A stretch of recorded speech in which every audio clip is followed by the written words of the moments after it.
Hello everyone, आप देख रहे हैं चैनल अमीन इन्फो। आज की इस वीडियो में दोस्तों हम बात करने वाले हैं SCERT Delhi diet admission procedure 2021 के बारे में।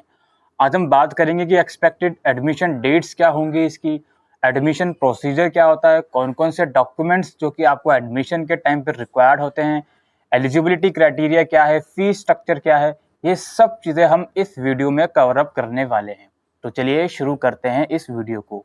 सबसे पहले दोस्तों हम बात करते हैं इसके एक्सपेक्टेड एडमिशन डेट की। तो एडमिशन दोस्तों ये डिपेंड करता है कि आपका क्लास 12 का रिजल्ट इस साल का कब आएगा। अब देखिए, अभी कोविड क्राइसिस की वजह से क्लास 12 के बोर्ड एग्जाम पेंडिंग हैं और ये सुनने में आया है कि अप्रॉक्स जुलाई में आपके बोर्ड एग्जाम हो सकते हैं। तो भाई बोर्ड एग्जाम होंगे, उसका फिर रिजल्ट भी आएगा, तो इस साल का जो एडमिशन प्रोसीजर है नो डाउट डिले होगा। हो सकता है अगस्त या फिर सितंबर में आपके एडमिशन स्टार्ट हों। ठीक है, तो आप लोगों को जो SCERT की ऑफिशियल वेबसाइट है, जिसका लिंक आपको डिस्क्रिप्शन में मिलेगा, उस पर्टिकुलर वेबसाइट को आप लोग चेक करते रहेंगे फॉर एडमिशन प्रोसीजर के लिए। अब दूसरी बारी हमारी आती है इसके एलिजिबिलिटी क्राइटेरिया की। दिल्ली डाइट में एडमिशन के लिए आपको क्लास 12 में कम से कम 50% मार्क्स चाहिए, और अगर आप SC ST या PWD से बिलोंग करते हो तो 45% मार्क्स चाहिए। ये दोनों ही कोर्सेज के लिए एलिजिबिलिटी क्राइटेरिया, यानी कि SCERT आपका दो कोर्स ऑफर करता है। एक DPSC जो कि प्री प्राइमरी वाले बच्चों के लिए होता है, और एक होता है DLED जो कि एलिमेंट्री लेवल वाले बच्चों के लिए होता है। दोनों ही कोर्सेज की जो एलिजिबिलिटी क्राइटेरिया है वो है क्लास 12 में 50% मार्क्स एग्रीगेट, यानी कि लैंग्वेज और जो भी आपके सब्जेक्ट होते हैं उसको मिलाकर। अच्छा, अब इसकी बारी आती है हमारी, जो इसका एडमिशन का जो सिलेक्शन क्राइटेरिया है वो कैसा होता है। वो होता है आपके क्लास 12 के मार्क्स के बेस पर। इसमें कोई भी आपसे एंट्रेंस नहीं लिया जाता एडमिशन के लिए। आपके क्लास 12 में जितने मार्क्स आए हैं including 1 language and 4 other subject, तो उस बेस पर इसमें एडमिशन लिया जाता है। DLED कोर्स में अगर आपको पंजाबी या उर्दू लैंग्वेज चूज करनी होती है तो वो दोनों, जो भी लैंग्वेज आप चूज कर रहे हो, वो दोनों आपने क्लास 10th में भी और 12th में भी पढ़ी होनी चाहिए। ठीक है, ये एक छोटा सा स्पेसिफिक क्राइटेरिया था जो मैंने आपको बता दिया।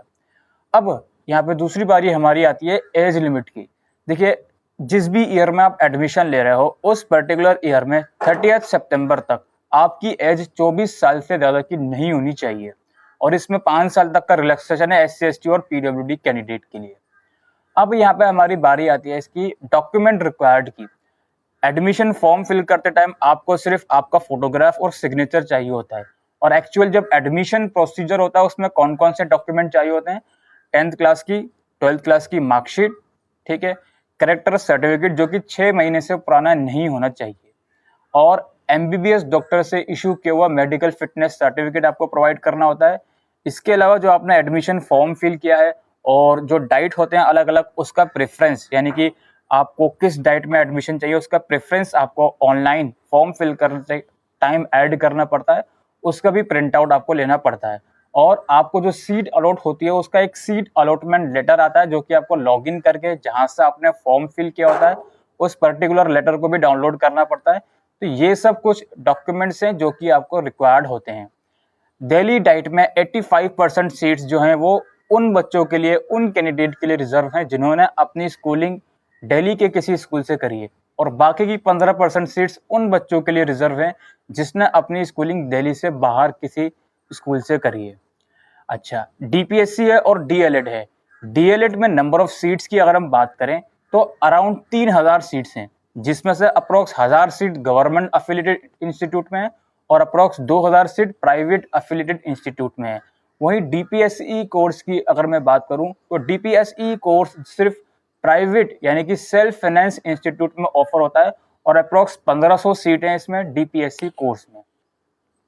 जो आपका मैंने बताया ये reservation criteria 85% seats Delhi domicile वालों के लिए होती हैं और बाकी 15% आउटसाइडर के लिए होती हैं, लेकिन आपको कोई भी इसमें डोमिसाइल सर्टिफिकेट नहीं चाहिए। ठीक है, चाहे आप दिल्ली के हो या दिल्ली से बाहर से आपने करा है, कोई भी रिजर्वेशन क्राइटेरिया आपका आ रहा है, आपको कोई भी इसमें डोमिसाइल सर्टिफिकेट की जरूरत नहीं पड़ती है। इसके अलावा कोई कैटेगरी आपकी है OBC, SC ST या EWS वगैरह या PWD वगैरह, तो उसका ऑफ कोर्स आपको सर्टिफिकेट प्रोवाइड करना पड़ेगा। याद रखिए, अगर आपकी ओबीसी कैटेगरी है तो कोशिश ये करिए कि कम से कम मतलब मैक्सिमम 1 साल से ज़्यादा पुराना आपका ओबीसी का सर्टिफिकेट नहीं होना चाहिए। अगर है तो उसको रिन्यू करवा लीजिए, अभी आपके पास काफ़ी टाइम है। हो सकता है आप ये मई के मंथ में या जून के मंथ में ही वीडियो देख रहे हो। अब हमारी बारी आती है फीस स्ट्रक्चर की। फीस स्ट्रक्चर की अगर मैं बात करूं तो गवर्नमेंट इंस्टीट्यूट जो है उनकी फीस 1 साल की अप्रोक्स 10,000 रुपए है, जो कि क्वार्टरली आपकी पेमेंट जाती है। यानी कि एडमिशन फीस जो होती है दिल्ली डाइट की वो क्वार्टरली जाती है।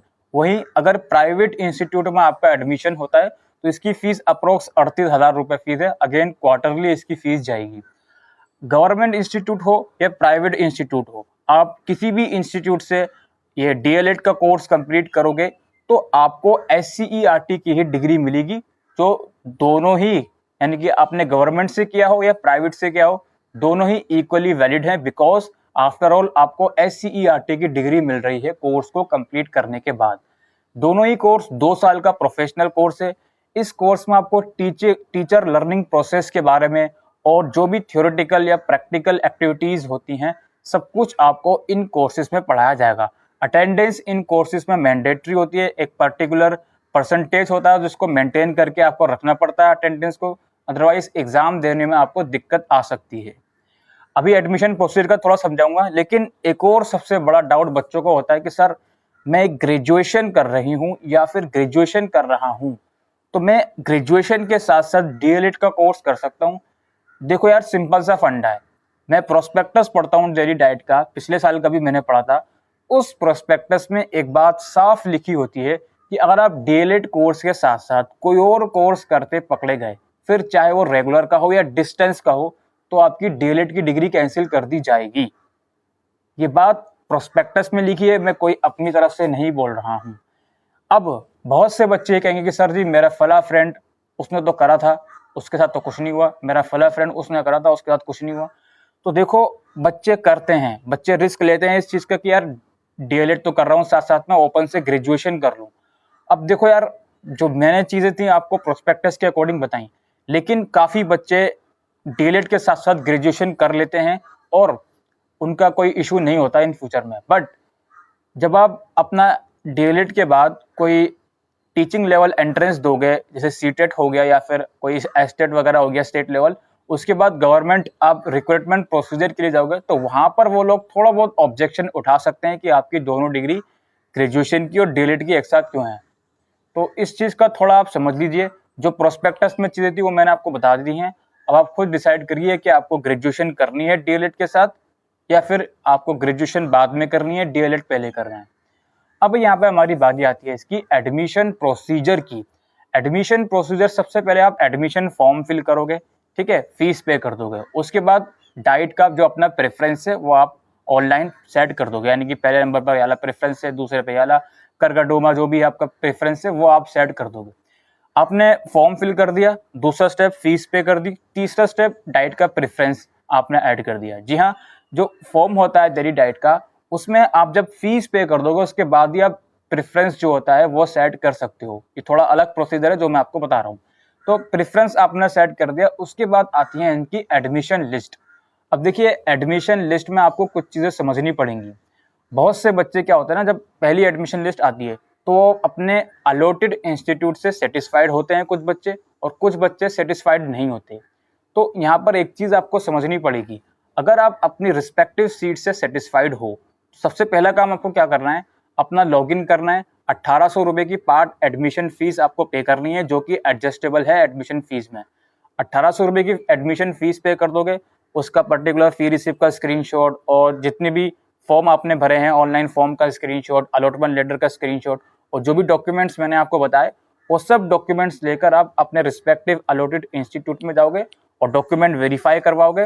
वेरीफाई के बाद फीस पे करोगे अपने इंस्टीट्यूट की और अपने स्टूडेंट लॉगिन से ही अपनी सीट को फ्रीज कर लोगे। फ्रीज का मतलब आप सेटिस्फाइड हो, अब आपने अपनी सीट फ्रीज कर ली तो अब आपको नेक्स्ट राउंड में कंसिडर नहीं करा जाएगा। वहीं दूसरी कैटेगरी के बच्चे ऐसे होते हैं जिनको सीट तो अलॉट हुई बट वो उस सीट से सेटिस्फाइड नहीं है। तो अगर आप ये चाहते हो कि आपको आगे आने वाले राउंड में कंसिडर किया जाए for the purpose of upgrading of your seat, so आपको जो सीट इस पर्टिकुलर राउंड में अलॉट हुई है उस पर्टिकुलर सीट की पार्ट एडमिशन फीस 1800 रुपये की पे करनी पड़ेगी। एडमिशन फीस पे करने के बाद अपने रिस्पेक्टिव डॉक्यूमेंट ले जाकर कॉलेज में वेरीफाई करने पड़ेंगे। फिर कॉलेज वाले आपसे पूछेंगे कि आप फ्रीज कर रहे हो सर या फिर अपग्रेड कर रहे हो, तो आप अपग्रेड कर दोगे अपनी सीट, उस कॉलेज की फीस नहीं पे करोगे आप।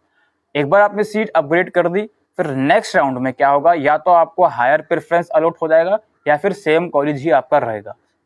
तो अगर आपको हायर प्रेफरेंस अलॉट होता है तो आप उस पर्टिकुलर कॉलेज में अगेन एडमिशन फॉर्मेलिटीज कंप्लीट करोगे और एडमिशन फीस पे कर दोगे।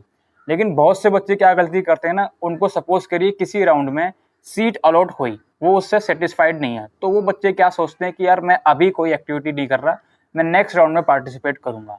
लेकिन दिल्ली डाइट एडमिशन का एक रूल है कि जिस भी राउंड में आपको सीट अलॉट हुई, अगर उस पर्टिकुलर सीट को आपने उस सीट की आपने पार्ट एडमिशन फीस पे नहीं करी तो आपको नेक्स्ट राउंड में कंसिडर नहीं करा जाएगा। अगर उस पर्टिकुलर सीट के लिए आपने डॉक्यूमेंट वेरीफाई नहीं करवाए तो आपको नेक्स्ट राउंड में कंसिडर नहीं करा जाएगा। फिर आप वेट करते रहो स्पोर्ट राउंड का, स्पोर्ट काउंसलिंग का, वो अलग से प्रोसीजर चलता है। ठीक है, ये सब प्रोसीजर दोस्तों दिल्ली डाइट एडमिशन का था। आई होप आपके सारी चीज़ें समझ में आई हों, तो वीडियो को शेयर कर सकते हैं। कुछ और क्वायरीज हो तो कमेंट सेक्शन में लिख के पूछ सकते हैं। अभी के लिए वीडियो में इतना ही। Thank you.